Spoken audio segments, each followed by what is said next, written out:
At sa pamagitan ng iba't ibang pagpupulong, kolaborasyon at mga proyekto, mas lumawak pa raw ang ugnayan ng Pilipinas at Amerika ngayong taon.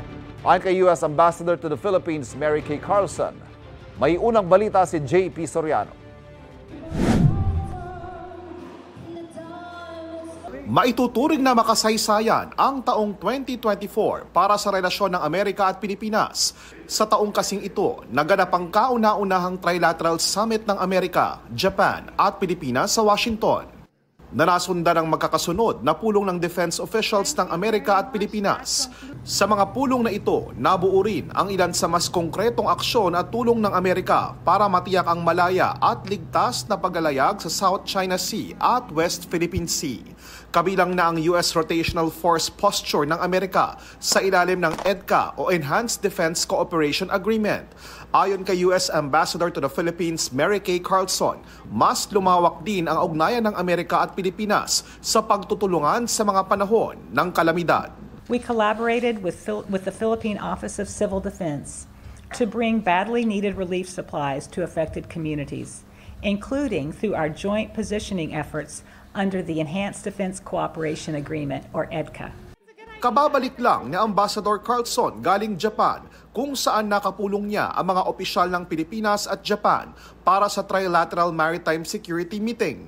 Nanataon matapos aprubahan ng Senado ng Pilipinas ang resolusyon para i-ratify ang Reciprocal Access Agreement o RAA sa pagitan naman ng Japan at Pilipinas. Makasaysayan din daw ang 2024 pagdating sa bilang ng mga Pilipinong nag-apply at naproseso ang US visa applications.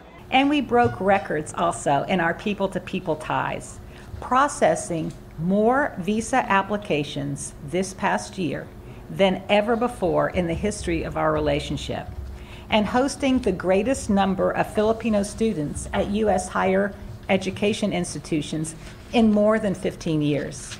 Daan-daang Pilipino man ang nag-apply ng US visa. Malinaw naman ang pulisiya ni incoming US President-elect Donald Trump. Ipade-deport niya ang lahat ng mga illegal immigrant o yung mga tinatawag na TNT sa Amerika. Nauna nang sinabi ng Department of Foreign Affairs na tutulungan ng mga konsulado ng Pilipinas sa Amerika ang mga Pilipinong posibleng maapektuhan ng ipatutupad na immigration policy ni President-elect Trump. I will say, however, that it is very clear that Filipinos in the United States, Filipino Americans, make great contributions to our economy, to our society. Ang mga pahayag ni Carlson, sinabi niya sa kanyang taunang roundtable discussion sa Philippine media sa official residence o tirahan ng US Ambassador sa Makati, kung saan ipinasilip din ni Carlson ang 7 Christmas tree na nakadisplay na may iba't ibang tema at disenyo na inspirasyon mula sa iba't ibang bansa gaya ng Pilipinas. Ito ang unang balita, JP Soriano para sa GMA Integrated News. Kapuso, huwag magpapahuli sa latest news and updates. Mag-iuna ka sa balita at mag-subscribe sa YouTube channel ng GMA Integrated News.